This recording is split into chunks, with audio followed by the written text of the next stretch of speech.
Ana jalduutti hidhaanee dargaggoota irratti raawwatamu hammaataa dhufuun himame. Yemanii fi Somaaliilaand keessatti baqattoonni Oromoo rakkoolee garaagaraaf saaxilaman. Ingilaand miseensummaa gamtaa Awurooppaa keessaa ba'uuf yuuroo biiliyoona 100 kaffaluu akka qabdu murtaa'e. Ashama akkam jirtu kabajamtoota daawwattoota Oromiyaa Miidiyaa Neetwoork Haniyoon Ingidaati oduu har'aaf qabnu isinitti himama. Mormii hawaasaa godina Shaalixaa aanaa jalduutti jimaata darbe qabate bu'uureffachuun hidhaanee dargaggoota aanichaa irratti raawwatamu hammaataa dhufuun himame. Dargaggoonni qabaman garam akka geeffaman isin beekamu jedhameera. Bal'inni oduu kanaatti taanee dhiyaata.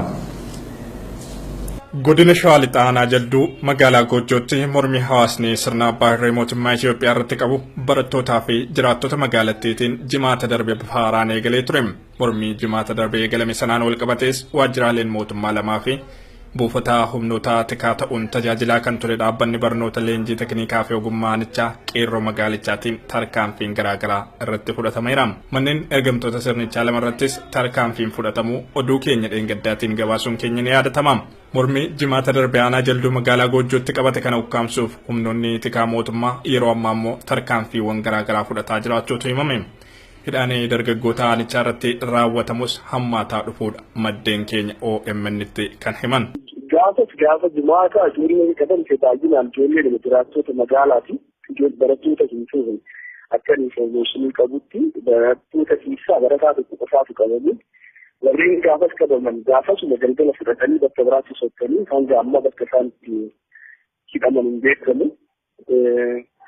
Isaan haala kaleessa qidaamee namoota muraasa qabanii har'a immoo namoota mootummaa akkasitti kana dura hidhamanii galmeeffamanii qabanii. Yeroo ammaa dargaggoonni qabaman garamitti akka geeffaman quba hin qabnu kan jedhan namni kun ergamtoonni sirnichaa jimaata darbe manneen isaanii irratti tarkaanfiin fudhatames gocha isaanii irraa of qusachuu diduun yeroo ammaa immoo dargaggoota aanichaa dabarsanii diinatti kennaa jiraachuu dubbataniiru. Warreen koora bittinneessituu Oromiyaatiin ala warreen federaalaa dhufanii hin jiru. Yoo yaa'an nama ta'aniiti yaa'u haaluma kana illee magaalaa keessa egaa namicha gaafsa mana dabaaree irratti tarkaanfii fudhatan basaastuu santu amma maqaa ijoollee qabee walii gadi deemee isaan guusisaa jira. Addama beeggii jedhamsa. Dhimma nageenya aanaa jaldeeti. Hawaasni aanichaa sirna abbaa irree waliin araarama kan hin qabne ta'uu fi qabsoon sirnicha irratti eegalames jabaatee kan itti ta'uun ibsameera. Baqattoonni Oromoo biyya Yemen magaalaa Sana'aa jiraatan rakkoo wal waraansaa biyyattii mudateen isaan raga'aa jiruun cinatti yeroo ammaa immoo dhibee koleeraaf saaxilamanii jiraachuun himame. Muhammad Fantaallee jiraattota magaalaa Sana'aa dubbisuun yaada isaanii akka itti qindeesseera. Baqattoonni Oromoo Yemen magaalaa Sana'aa jiraatan rakkoo dhibee koleeraatiin dararamaa jiraachuun isaanii dhagahame. Yeroo ammaa kana baqattoonni Oromoo mootummaa cunqursaa wayyaanitiin biyya isaanirraa buqqa'uun Yemen magaalaa Sana'aatti argaman balaa dhibee koleeraatii fi rakkoolee hadhaawaa birootiin waxalamaa jiraachuun isaanii OMN'tti himatan. Dhibeen kun agartee irraa eegalee daldaltoota agartee mootummaan irraa baankii waliigalaa qabeenya negatiirraa buqqa'ee agartee adeemee galee mootummaan bakka lama buqqa'ee fi daldaltoonni mindaan argatanii agartee mindaan isaanii rannaan gameetiin agartee magaalaa keessa qulqulleessuun dhaabanii inshaallee agartee guddaafan adda addaa kun magaalaa keessa buutee gaatii afuraffaa guyyaa 27 barraaqee kun mul'ate akkamitti amma dhiyeessine mootummaan agartee mindaa waan baatii lamaan akka jenneefi kunuunsa jira. Kanarraa immoo warri biyya agartee kan ittiin laamaa miidhanii nama torbaatamii kana keessa immoo kan gadi jaalladhi kanas agartee musulmansafaa jedhamu musulmaa dhuunfaa keessatti nama lama ka koleeraa kanaan qaamee agartee dawaa kennanii fi amma agartee fayyanii asirraa garman isaanii deemanii jiranii. Bal'inaan immoo magaalaa keessa agartee komuniitii fi warroonni fayyaa agartee seerri kana quba qabanii isaanirraa hubachuu hin dandeessu agartee. Carraa wallaalessa yeroo ammaa kana agartee rakkisaa guddaadha.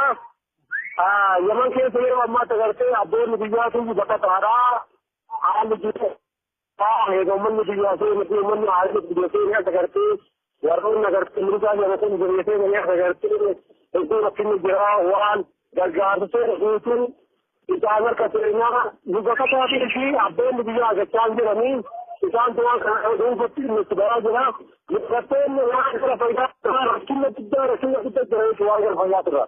Wantoota barbaachisoo jireenya isaaniitiif bu'uura ta'an kan akka bishaan qulqulluu, nyaata bareedaa fi iddoo jireenyaa mijaawaa dhabuun mankaraaraa kan jiran baqattoonni kun carraa wal'aanamuu dhiphaa qabaachuun babal'achuun dhibee koleeraa fuulduree jireenya isaaniitiif yaaddoo guddaa akka ta'e iyyatan. Akka baqataan yaman sana irraa dubbifne tokko himetti himetti dhufaatiin dhibee koleeraa kun waan hedduu nu yaachisuudha. Dhibee kana malees rakkoon keenya hedduudha.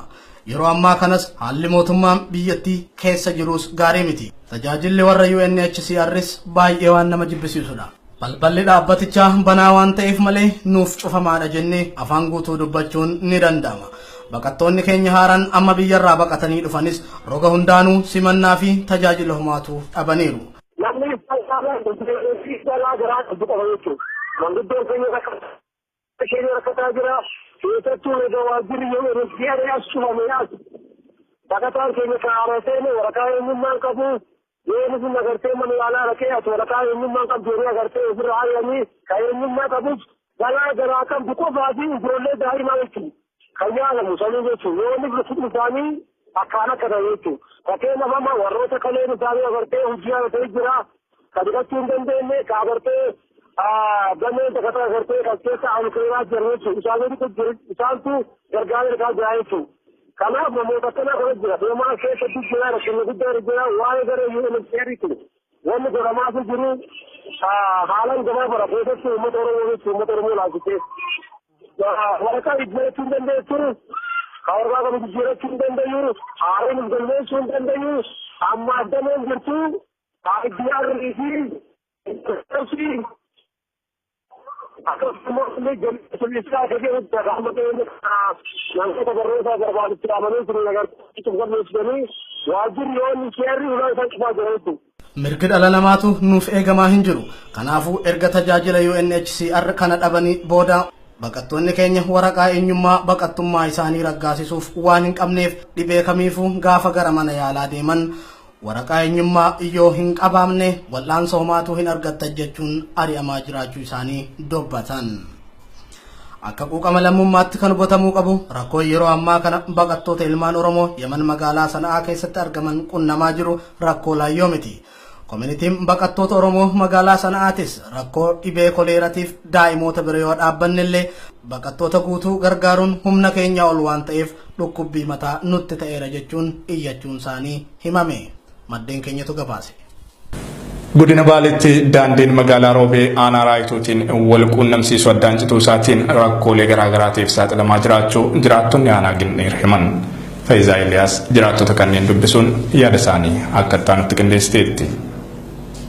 Godina Baalee aanaa Ginneeritti karaan guddaan magaalaa guddichi godinichaa Roobee fi raayituu wal quunnamsiisu addaan cituudhaan jiraattonni yeroo ammaa akka malee rakkachaa jirra jechuudhaan dubbatan.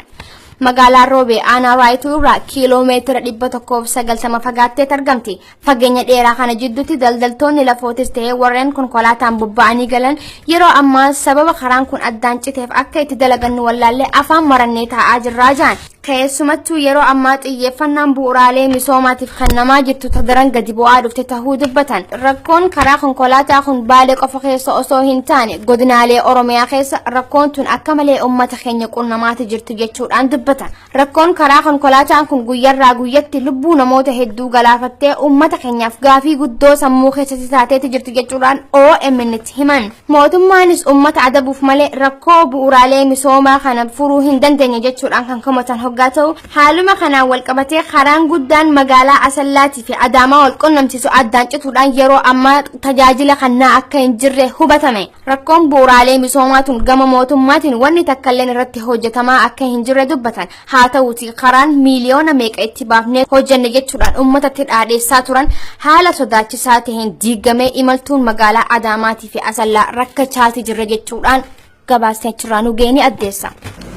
Gara oduu maddeen alaarraa arganneetti wayitaa ceenu ammoo Ingilaand miseensummaa gamtaa Awurooppaa keessaa ba'uuf yuuroo biliyoona 100 kaffaluu akka qabduuf gamtaan Awurooppaa labse.